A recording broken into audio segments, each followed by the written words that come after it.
Oh boy, y'all. We're live. Systematic Geekology live on YouTube. Of course, you can watch it later, but we're live now. The hype, the hype, the hype. Listen for that ding. Yeah, I love it. Hey there, geekologists. This is WSQK, the Squawk, and I'm here with some of my favorite Hellfire Club members who's ready to geek out about Season 5, Volume 1 of Stranger Things. Kevin, Laura, here we are. We've waited a long time for this. We're gonna chat about Season 5, Volume 1. And this isn't gonna be a recap show. This isn't gonna be like dissect every single episode in this first volume. But there will be spoilers. So be warned, if you haven't finished this, if you don't want spoilers, we're probably going to talk about characters, character moments, things that happened, favorite pop culture reference, image, whatever. So just be warned. We're ready. We're ready for this, and I'm ready to squawk. Are you guys ready to squawk? Totally. Let's do it. All right. Laura, how you feeling? We've waited a long time. How you feeling? You know, I'm very excited. I feel good. I cannot wait for the next part. And also, as someone who is very antisocial and loves to stay in my house, I just love that these things are planned for Thanksgiving, Christmas, and New Year's so that I have all the excuses not to be with other people. So. You're like, sorry, I'm busy. I'm busy for the holidays. I got a lot plans. of stuff to do. I got plans, and they're like, cool. All right, we understand. You're really busy, and then meanwhile, you're watching episode after episode. Kevin, how are you feeling, buddy? How you feeling about this? Well, to add to that, for Thanksgiving, it was perfect that these episodes dropped then because we have a very low key Thanksgiving. Like my brother and sister in law and their son go with my sister in law's family, and then my sister's kids are with their dad. So it's a very low key where it was just me and my sister and my parents.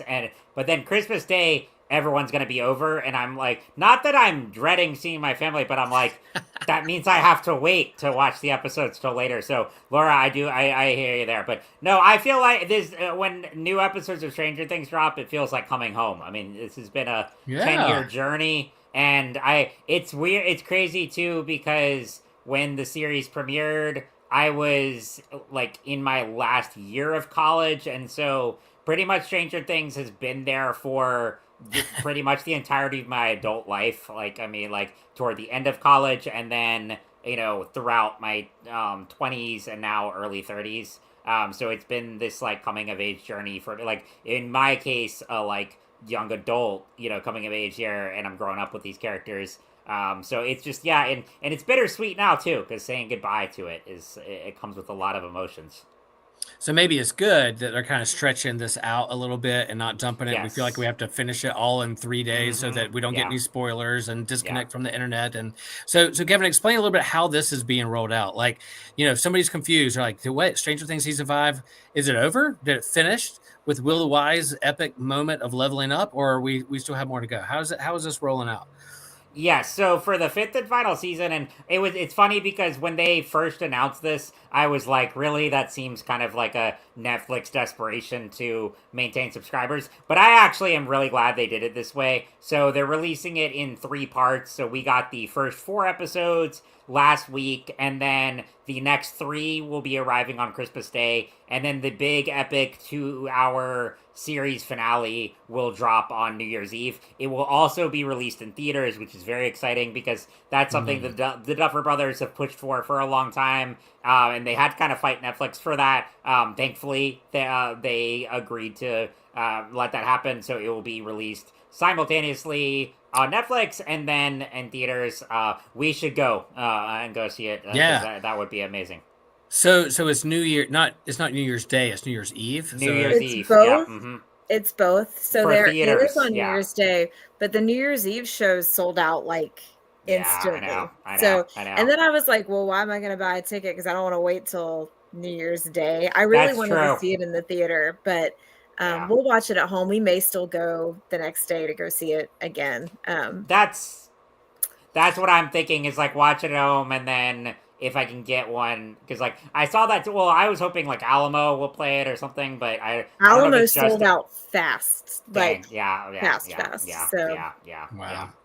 So, and then volume two's Christmas Day, not like mhm. New Year's Eve. Thankfully, I can do my right Christmas Eve services. And then, but I guess Christmas Day in the evening, is it going to be 8 o'clock or is it first 8 o'clock. thing or is midnight? So, it's that 8 o'clock at night. Mhm.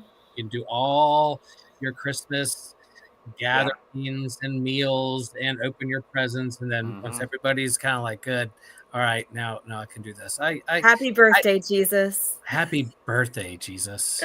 Yeah. Great birthday present. Who I is mean, Jesus? really. Who's Jesus going to show up in Stranger Things? Yeah, who's the Christ figure? We can talk about that. We can do some geekology with that. Yeah, I think that's cool. Like for me too, it's like I watch this through the lens of my children. I just first heard about this show on Rebel Force Radio. Listen to Star Wars, my favorite Star Wars podcast, and they were talking about the Star Wars references in this new show called Stranger Things. I was like, okay, that's cool. I'm gonna have to like check this out. And then my girls were, early middle school at the time, and they just caught it was their like coming of age story. Kids my age, I'm gonna watch them grow up. So it's their Star Wars. They like Harry Potter and Star Wars too, but like this is their like man, it really hit. So in season 2, I remember we all woke up as a family super early that first morning and all got Eggo waffles before they went to school and ate Eggos at 6 o'clock in the morning to watch a couple episodes of season 2 before they went Yep. to school. So we wanted to do that this go around as well, but they did the prime time. They wanted to let people, kind of get ready that evening. And I guess that worked. That Well, and worked. I'd love to just say a word about that because, Yeah, go for I it. get it. I get it, right? Like the concept is cool, except that we're at my in-laws' house, at the beach, and it's Thanksgiving, and there's 8 million people in the house. And I just want nothing more than to watch this show. And when we first got there, I was like, all right, guys, we're going to watch Stranger Things tonight. Like, if it's okay, we're going to gather around the TV.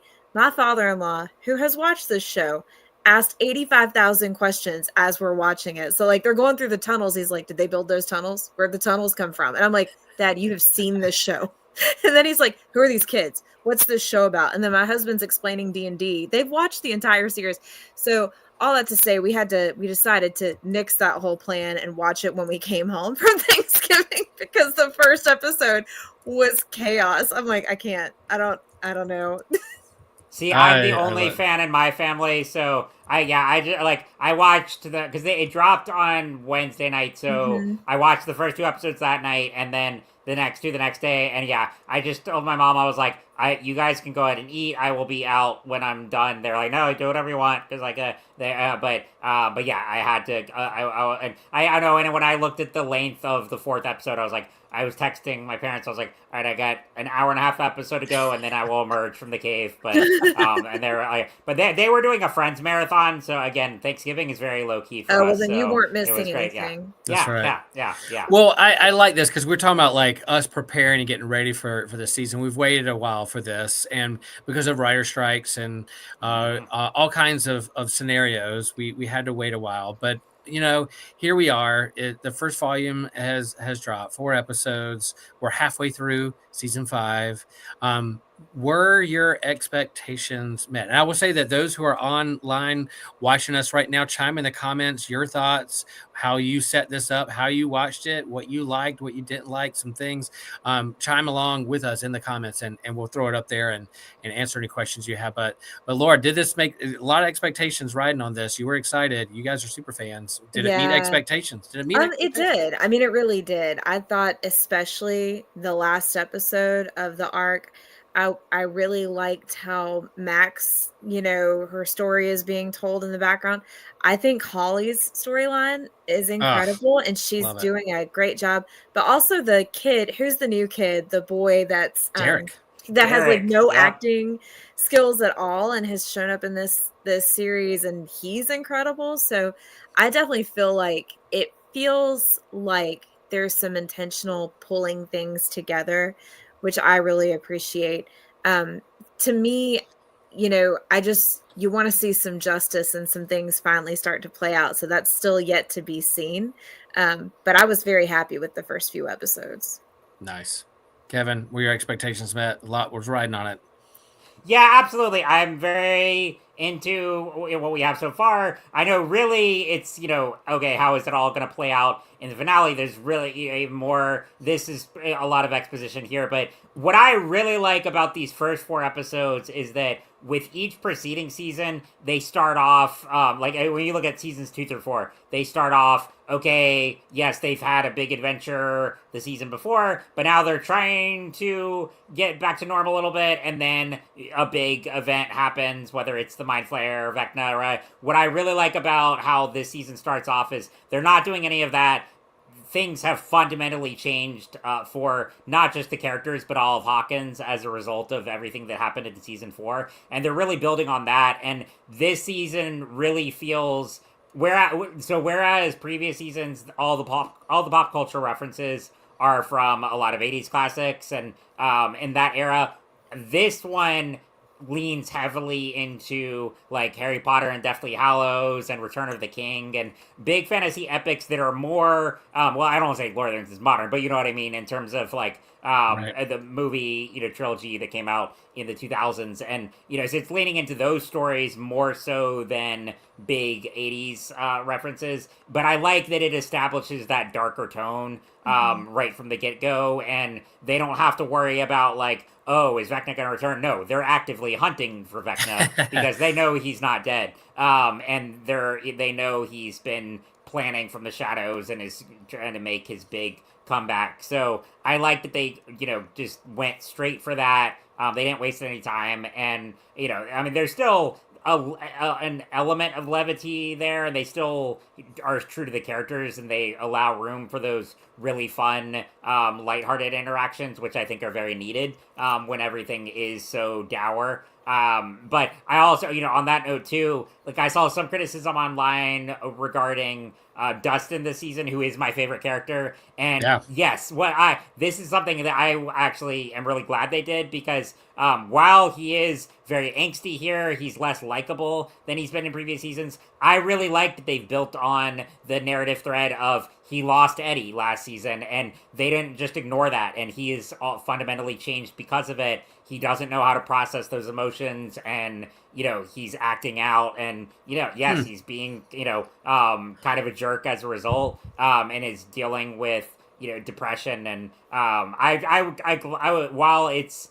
it's not the same Dustin that we're used to, I like that they were able to commit to that storyline and build on that. So that's I think my biggest takeaway of these first 4 episodes is that they're really continuing threads set up in not just last season, but everything that came before, and a lot of callbacks to previous seasons. Right from the get-go of flashing back to when Will was trapped in the Upside Down in season 1, and that he encountered Vecna during that time. I thought that was great. And then, I think my favorite character pairing so in these first 4 episodes was Max and Holly, because Holly was also a character that they had alluded to in previous seasons that she's gonna play a bigger part later on. She clearly has some kind of connection to either the Upside Down, or just she has this innate curiosity, and she senses things. And so I really love what they've done with her character. And then with Max, sorry, I know I'm rambling here, but I have a lot of thoughts, as you can tell. One of the coolest things about Max here, and this is something that especially when I'm watching something alone, I rarely gasp, but what I was expecting with Max was maybe this arc will end with her waking up in the hospital, but instead I love that we see her in the Upside Down, like, or Dimension X, in the like world that Vecna's created here. And the really cool thing here is when Max was first introduced in season 2, she was introduced in the episode titled Mad Max, and that was the name of her arcade character username. And here she's a wanderer of a desert wasteland, and I thought that was nice. That's good. That's good. That's a good pull. When I came to this, I just wanted it to feel like, I guess I bring this into other fandoms that I like too, whether it's the Marvel Cinematic Universe or Superman movie or Star Wars, does it feel like that universe? Or even Yeah. Lord of the Rings, the build up to Rings of Power. Do I feel like I'm in Middle Earth? And all those things, like how does it make me feel? And immediately when I got in, started watching episode 1, I'm like, the gang's back. Here we are. I feel like I'm in this universe. The music, the beats, the directing, the conversations between all of them, it felt like I was back in the Stranger Things world. I was back in Hawkins, and that felt really, really good. I'm back home. I'm in this place. And I was at, once I was feeling those kinds of feelings, I was able to settle in. I was like, let's hear this story. Let's see what's going on, what's going next, and how are they going to beat this big boss. We've had these seasons of different things going on. Now is the climactic one where it's the Thanos. It's the it's the end game for Stranger Things. So how is that gonna work itself out? So I really liked it. I like the pop culture.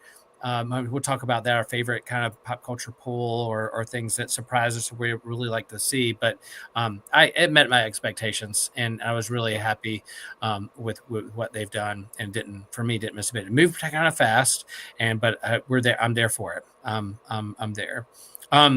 So Laura, what was some of your favorite moments in terms of, I guess let's focus now, like, all right, is there original character that you're really happy to see in a story arc, and then a new character that impressed you? So let's go with the gang, any of the old school characters that really stuck out to you, and then a new character that jumped out for you. Yeah, so I mean, I gotta have some love for Will, because awkward bowl cut kid Will at the beginning of this series, you're like, this poor kid, and we went from poor kid Will to like, okay, Will, like it Yeah, was. it was coming. I mean, the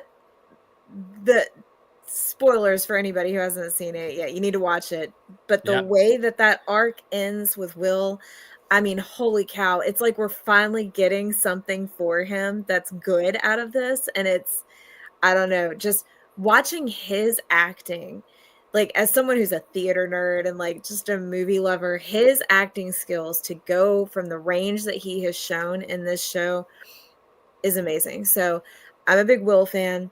And I also think, again, I mean, the surprise character for me is still Holly. I think I love her innocence, and like just the way that she's so naive, and yet she catches on really quickly to what's going on too. So she's not, she's smart. But also, I mean, hello, when she pulls out the mailbox and she has the little boom box and the Tiffany tape, I almost lost it. Okay. Because I Yeah. promise you, I had that exact tape and that exact boombox when I was a kid, and I Nice. it was a weird moment. I remember seeing Tiffany like traveling from mall to mall back in the 80s. Like Yeah. it was a weird full circle moment seeing that. So yeah, that was really cool. I like it. Those are two great ones. Yeah, I loved those characters. I will say I liked Holly a lot, and I like that they still held this thread of D&D.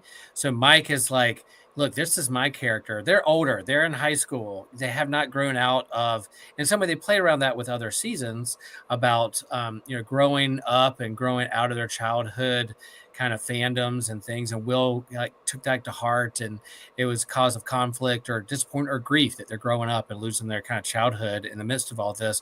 But the way they pulled D&D back into this season with the figurine and him embracing his character and Will the Wise, and they give Holly the, what was he, Holly the hero? What is Yeah, that, the paladin, or is that what he was I think telling she her? was.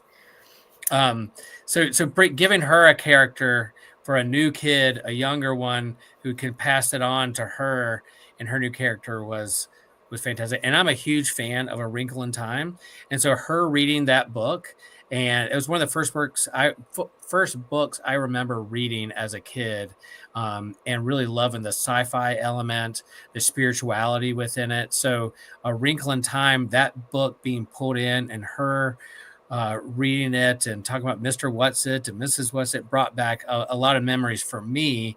That was my Tiffany cassette tape moment for me, was seeing A Wrinkle in Time. I was like, oh man, I bought that at a book fair. I tore through that book. I love it. I still read it every now and then, and reread it, and love that what Madeline Engel did with that book in terms of sci-fi. So yeah, for me that was pretty cool. Kevin, is there? Yeah, go ahead, Laura. Oh, speaking of the D&D thing though, one of the things that because I love D&D. I know we've talked about this a lot. Yeah. And one of the things I love is that first episode, like they're talking about the crawl, right? Like everybody's going and doing a crawl and there's a planned dungeon crawl. And I just love that because it's not just about D&D in the background anymore. Like we are playing D&D in the show. Like everybody's in the crawl. And I just think that's really cool. Yeah, super cool. I love that. Yep. And it inspired us as a family. We started talking about Christmas and we're like, what can we get each other for Christmas? We have a lot of stuff. Maybe we'll just, why don't us as a family, us of four, we go on a D&D campaign together and go through this thing and play and create our own characters. Yeah. I highly recommend to you the D&D Hellfire Club set that came out. Okay. It's a kit, like everybody should buy this. It's a beginner kit, that's a D&D kit, but it has a book for each season of the show except for season 5. It just came out. It's an incredible set, has everything you need, and it's really easy to just like jumpstart. So if you want to play Stranger Things D&D, highly recommend it. You can get it at Target. So love it. Kevin, is there an old school character or new school character that jumped out for you? So I love Robin, and it's hard to believe that she hasn't been there like from the beginning. She came in season 3, but I'm a big Maya Hawke fan, and I really love what they're doing with her this season, being this mentor to Will, because exploring the LGBT themes there, and them having this kind of she's looking out for him, and again, what they've done with Will has been great, because like Laura was saying, he was such this like oh, you just feel bad for this kid. Now he's really coming to. He's been wrestling with so much internally, not just the trauma of everything he endured, but his identity, his outlook on the world, what he wants, and I like that Robin is there as a kind of mentor figure to him. It does make me terrified for her and Steve the most, as far as like I think who's gonna be likely to die, especially because especially like Robin is like has a path toward happiness right now, and that's not really a good sign for characters in a story like this. But I do love all those moments, and even with like as far as any criticism of the season, I did just have to laugh at the whole storyline with that the group of initially non-powered, because obviously Will gets powers by the end, but the big group of them, of Will, Joyce, Robin, Mike, etc., that whole big group of them essentially having this plot line where they have to abduct kids from the military, and they come up with the most convoluted ways to infiltrate the military base and get them out. I was laughing at the absurdity of that. I know it's Stranger Things, but it was still, that was a stretch. Nonetheless, it gave Robin a chance to deliver that great escape monologue, and that was, I thought, perfect. So, and I mean, yeah, I know it was, that whole storyline is really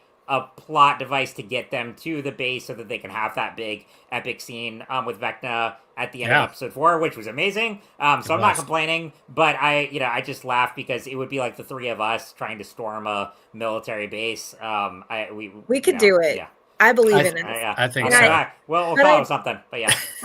I do love that, though, because I feel like they brought Robin's character from season 3 full circle in that, because what she was doing was decoding this whole thing and figuring out like what was going on, with the secret code and everything. And so for her to be the person running in the background with that kind of intelligence work is really cool.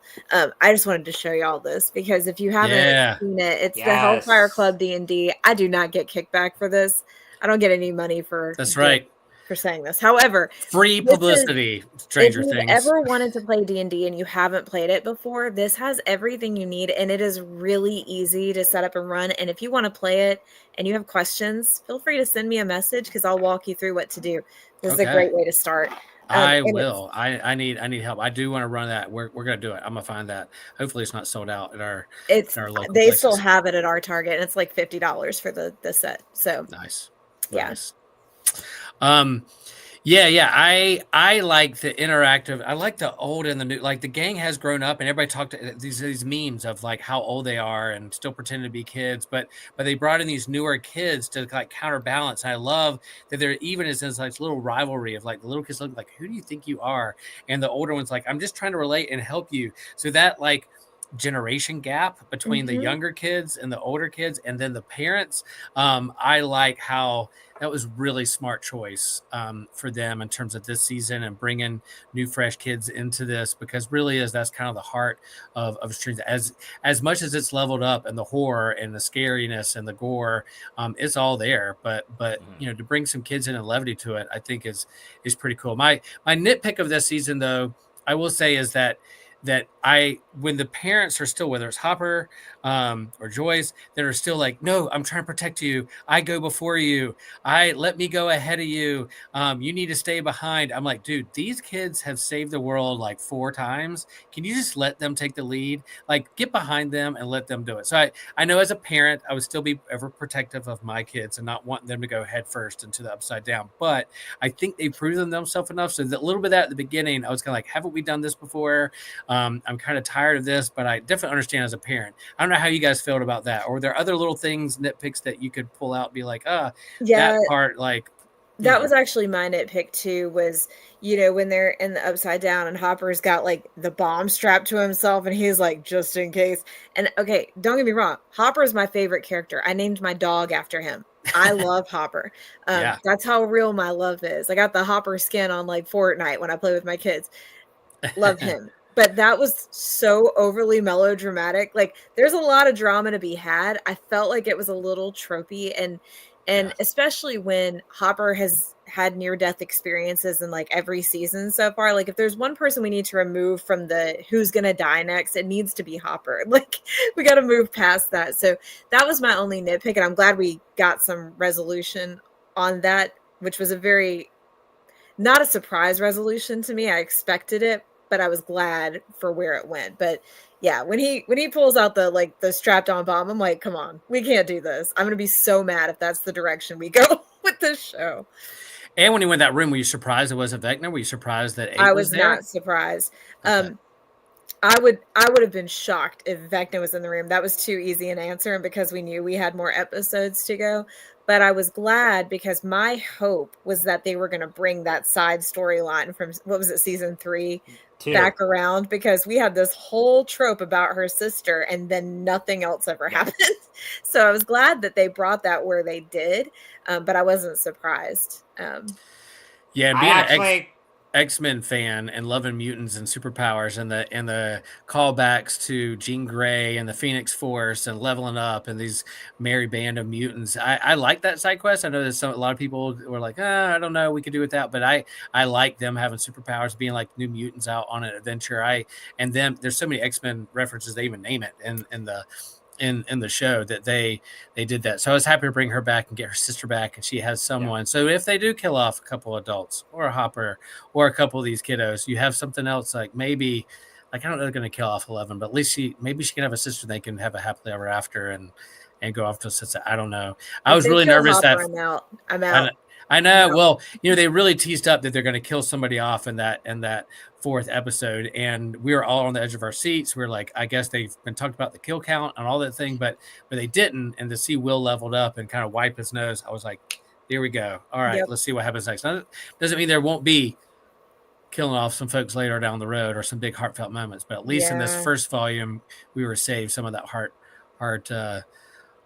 heartbreak. Kevin, were some little nitpicks or some things you were like, I this part didn't jive with me as well, but maybe it was there for a purpose, or we can overlook it.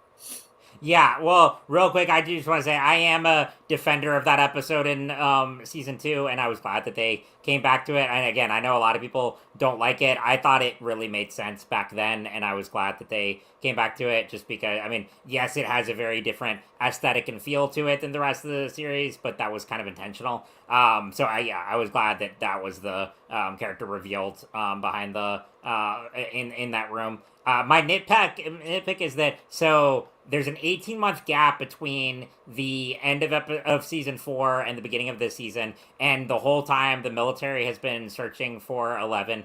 My nitpick is Hopper's cabin really that hard to find in a small town? Right. Like, does he have some kind of force field there? I was just like, is the mill? Because when Linda Hamilton is like, coming down on this, I was like, she kind of has a right to, because these guys are really bad at their jobs.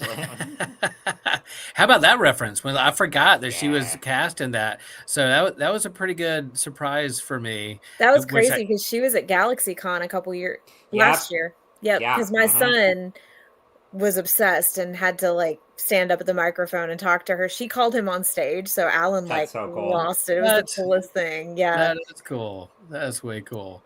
Yeah, I was glad to see her in it. I thought she did great and looks great. She's put some stuff out there to be like, I'm not going to hide that I'm aging. I'm not going to hide. I'm proud of who I am, and to still be in that kind of action role and like the older colonel or general or leader for these other guys who, as you said, aren't really great at their job. I thought was a great pull, and glad that she's a part of the show now, which is really great for those things.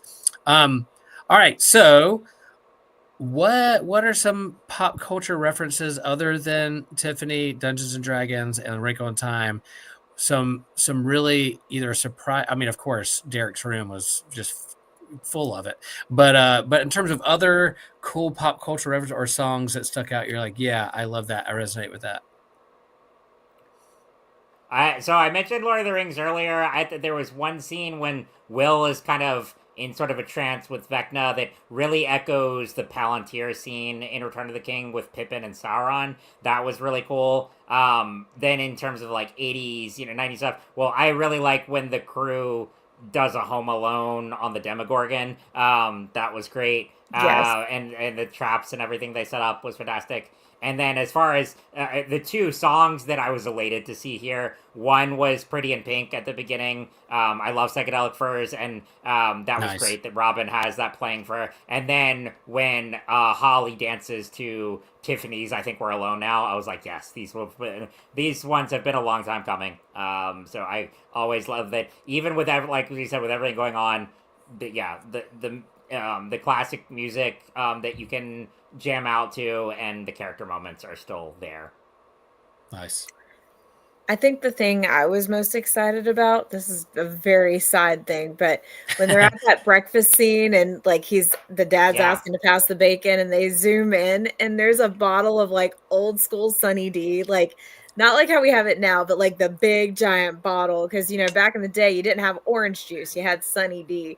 And that brought back so many memories. I was like, oh man, the amount of Sunny D I drank as a kid was crazy. And it's not the same now.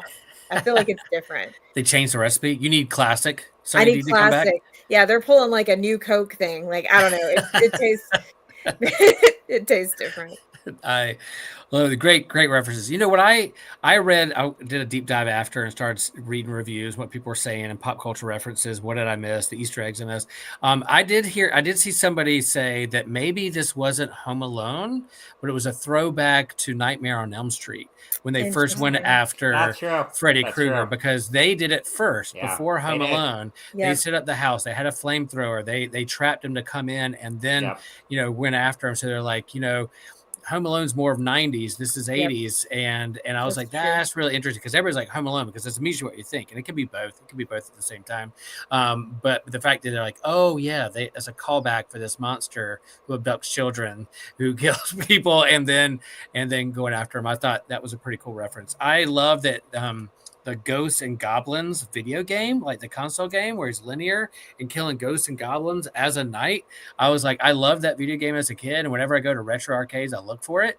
And the fact that that's exactly what they were doing and trying to do on their crawl to try to go after the monsters and the ghosts and the goblins, I thought was really, really great. The songs that I love the Diana Ross Upside Down Perfect. Why wouldn't I think of that before? When I was like, oh, of course, it goes perfect with this. Why did I never think of that? Of course they did. And then, I love Talking Heads and Psycho Killer was great for that too. So, I definitely have queued up season 5 playlist on my streaming services. Lots of fun, lots of pop culture references. Any other pop culture references stand out? Let's see. I thought I had a lot of It vibes. I mean, as Oh somebody, yeah, a lot. I mean, it really, I think, leaned harder at them being Stephen King fans. Is like this, the children and the different generations and what's going on. I think became even more clear that it is the main, kind of rhythm and rhyme of what's going on here. So several were A11 dressed up both like Josh Brolin in The Goonies and Rocky. Yes. That was I perfect. immediately saw that too. Yeah. Yep, it was perfect. And then a lot of Back to the Future here, which I mean, it's pretty clear we're gonna get time travel. So like, I'm very curious how exactly, like, what it's gonna entail, because it seems like I really don't think it's gonna be like they're gonna travel back in time and alternate everything and fix everything. I think it's Vecna is trying to plan some time travel stuff, and because it's clear that he's using Will for something, whether he wants to turn him on his side or what, I don't know, but there are a million Back to the Future references here, right down to they put like the 88 number appears in the car when they're doing the whole and kind of thing and all that. So there's that. And then Will, I know you appreciated that in that big final fight in episode 4, when Vecna slaughters like the entire military, the Duffer Brothers said that was very Rogue One inspired. So another nice. Modern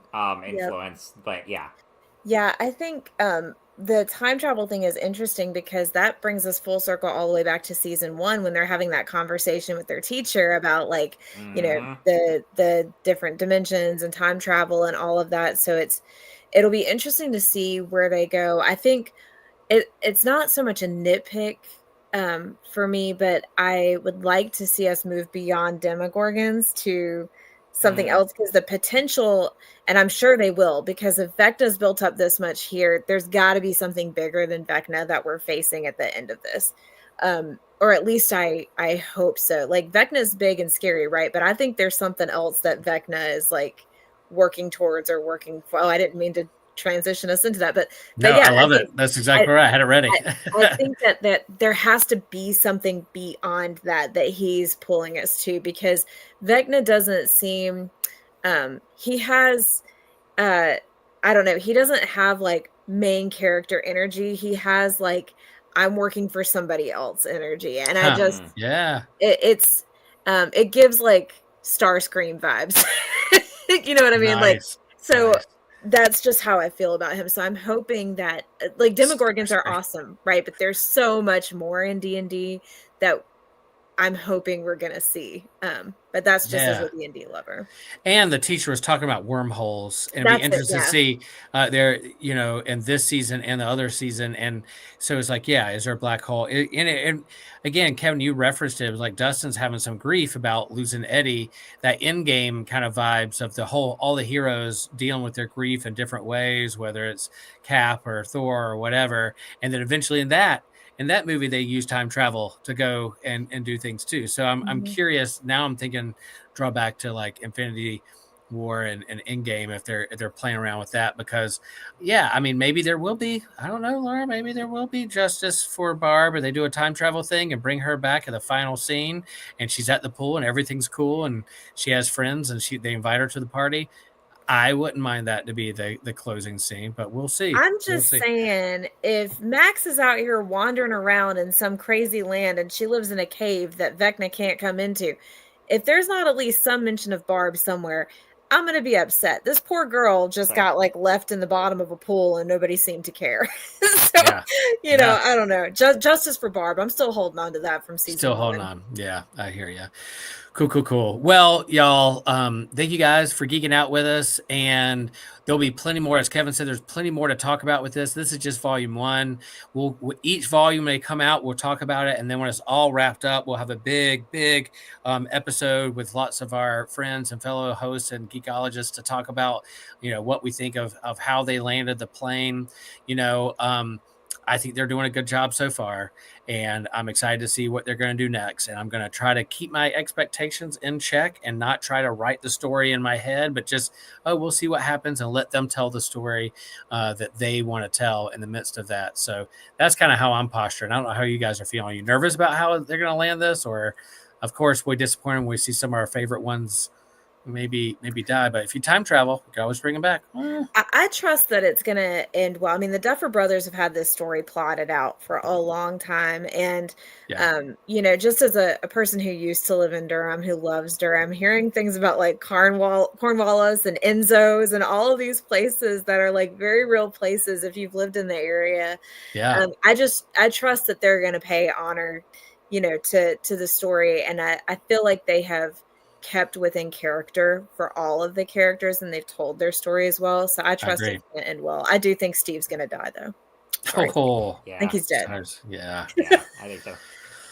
Especially considering that initially they never planned on him being a major character. It wasn't until Joe Carey came in that they rewrote him and he became a mainstay. But yeah, his story is coming to an end. He's gone. It's either him or Robin. One of them's dead. Yeah. So all right. Other than Steve, who else do you think they're killing off, or as a hero, or a sacrifice? Who else do you think? Robin's gone. Yeah, she's dead. I think Steve and Robin are very likely. I actually think the OGs are more safe than they're because I like for like this, I agree. I think Lucas, Max, all of them, they're gonna be fine. Mike, because I think they've set up something for Mike and Will to possibly be together. And maybe 11, like you said, I think that would be a cool thing for her to kind of form maybe a community with the surviving superpowered members, form their little X-Men. That would be cool. And Hopper, he's been teased too many times to die that I just don't think it would happen at this point. It would at this point be like, we've seen that before. Right. Well, we'll see. We'll see who lives. We'll see who dies. Yeah. We'll see who will level up to a level 4 D&D character, sorcerer, wizard. We'll see if Holly levels up as a hero and a warrior. Also, one character that didn't really get a full resolution last season that I think we'll see again is Paul Reiser's character, the scientist guy, because Brenner died, but we never saw the last we saw of Paul Reiser was he got captured by the military there before this, but we never saw him die on screen or get killed in the explosion or anything. So I kind of think there might be some resolution, especially because they're tying everything back and calling back everything. That's true. I feel like there's going to be some resolution there. Which makes me wonder about Bob. Oh. Yeah. Man. Yeah. Will we have I think we on your left, on your right moment? Will we? And I think we're going to go back to high school at least with it, because that scene's been teased when Max is in Vecna's memories, and that ties into the Stranger Things play, which I still really want to see. I haven't made it out to New York to see it, but we may see those characters in flashbacks. We'll see. That's true. Yeah. And we haven't even talked about these poor parents who we thought were going to die, but then, they killed off the parents, but then they weren't. But then now they're in critical condition. Mama wasn't playing with that wine bottle, y'all. She was not. It was crazy. Yeah. Yep. Yeah, that's super fun. Super fun. Yeah, well, we'll keep talking about it. Hey, smash that like button. If we get 50 likes, I'll go run through the Upside Down with a Stranger Things pajama onesie on. I will do that. Is the Upside Down Chapel Hill? Sometimes. At least football season. Football season is. Basketball is a little different. But football season is the Upside Down for sure. as Duke and Carolina rivals go at it. We'll have to be on the Sports Geeks. We'll talk about that later on. But thanks for geeking out, everybody. We really do appreciate it. Keep coming back. Chime in the comments. I'm sure we forgot lots of stuff, but that's okay. We're just here to recap and geek out and have fun with each other. That's why we do this thing. Lots and lots of fun. As Joshua says, we are all a chosen people, a geekdom of priests, except for you, Vecna. You're not. No. And we're coming after you. We're coming after you, the crawl.